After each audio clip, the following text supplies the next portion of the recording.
Nós vamos tratar agora de estilística. Estilística é a parte da gramática que trata das figuras e vícios de linguagem. É importante que nós saibamos que toda norma culta pode sofrer desvios. Todas as línguas têm um padrão formal de língua, né? Tem uma norma culta. E essa norma culta pode sofrer desvios. Às vezes, esses desvios são dados em função de estilo. Aí, nesse caso, são chamadas figuras de linguagem. Desvios da norma padrão para conferir estilo. E esses desvios também podem ser por ignorância do falante, por desconhecimento do falante. Nesse caso, esses desvios se chamam vícios de linguagem. Então é importante saber que tanto vícios quanto figuras de linguagem são desvios da norma padrão, desvios da norma culta da língua. Mas os desvios por estilo são chamados de figuras de linguagem e os desvios por ignorância e por desconhecimento são chamados de vícios de linguagem. Existem algumas figuras que ora são figuras e ora são vícios. Por exemplo, neologismo. Neologismo é incorporação de palavras à língua. Palavras que originalmente não existem na língua são incorporadas, novas palavras incorporadas à língua.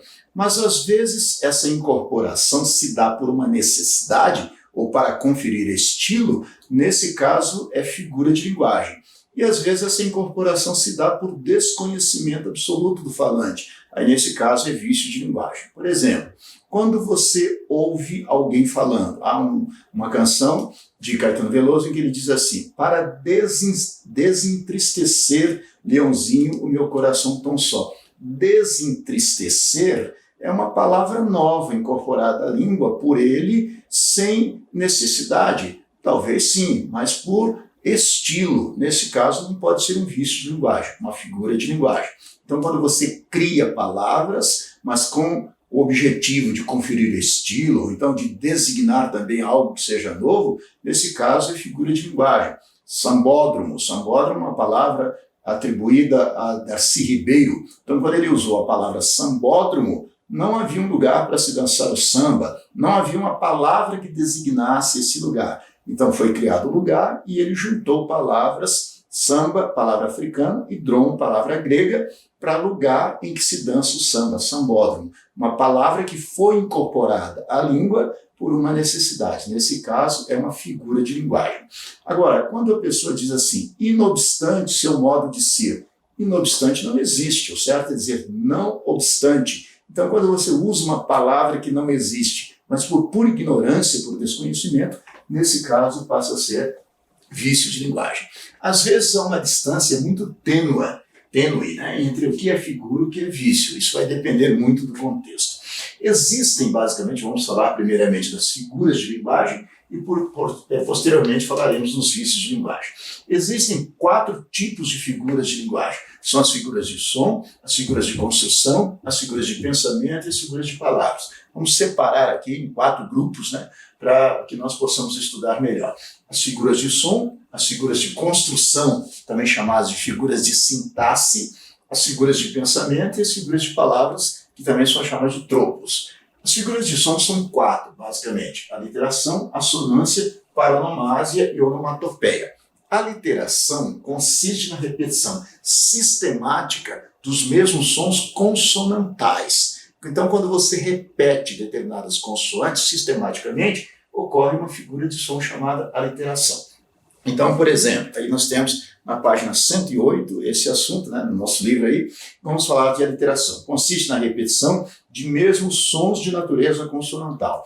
Por exemplo, o trecho de uma canção de Chico Buarque, que ele diz assim: assim como ele veio partiu, não se sabe para onde, e deixou minha mãe com o olhar cada dia mais longe, esperando parada pregada na pedra do porto, com seu único e velho vestido cada dia mais curto.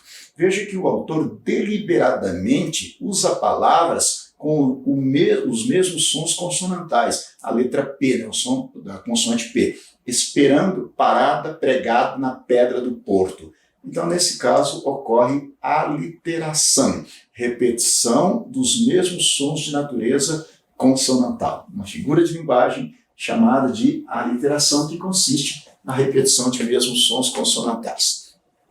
Da mesma forma, a sonância. A sonância, por sua vez, é repetição dos mesmos sons vocálicos. Então, quando você repete sistematicamente os mesmos sons vocálicos, ocorre essa figura de som chamada de assonância. Por exemplo, então, repetição dos mesmos sons de natureza vocálica é assonância. Por exemplo, um trecho de Caetano Veloso: sou um mulato nato, no sentido lato, mulato democrático do litoral. Veja que ele repete essa terminação ato, né? Mulato nato, no sentido lato, mulato democrático do litoral. Então, vejam que os mesmos sons vocálicos vão se repetindo. Nesse caso é assonância. Aliteração, repetição dos mesmos sons consonantais. Assonância, repetição dos mesmos sons vocálicos. E o que é paronomásia? Outra figura de som. Paronomásia consiste no uso de palavras de sons parecidos. Palavras parecidas, né? Paronímos, né? Paronímos, nomes parecidos. Então, a paronomásia se caracteriza por uso de palavras de sons parecidos. Por exemplo, um exemplo aqui. Com os preços praticados em planos de saúde, uma simples fatura, em decorrência de uma fratura, pode acabar com a nossa fartura. Observe que nesse trecho de Max Nunes, ele usa 3 palavras parecidas: fatura, fratura e fartura, né, para conferir uma ironia nessa sua frase, né? Então, com os preços praticados em plano de saúde, uma simples fatura em decorrência de uma fratura pode acabar com a nossa fartura. Nesse caso, nós temos paronomásia. E onomatopeia, que é outra figura de som e se caracteriza pela imitação de sons de coisas e animais. Nesse caso, onomatopeia, imitação de sons de coisas ou animais. Por exemplo, o tic-tac do relógio não me deixa dormir.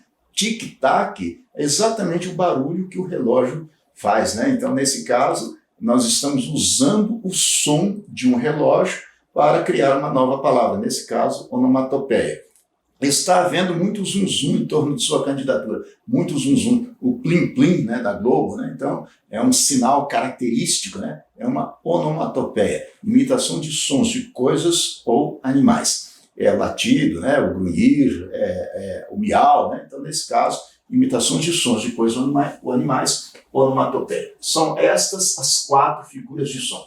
Aliteração, repetição dos mesmos sons consonantais. Assonância, repetição de sons vocálicos. Paronomásia, uso de palavras de sons parecidos. E onomatopeia, que é imitação de sons de coisas ou animais.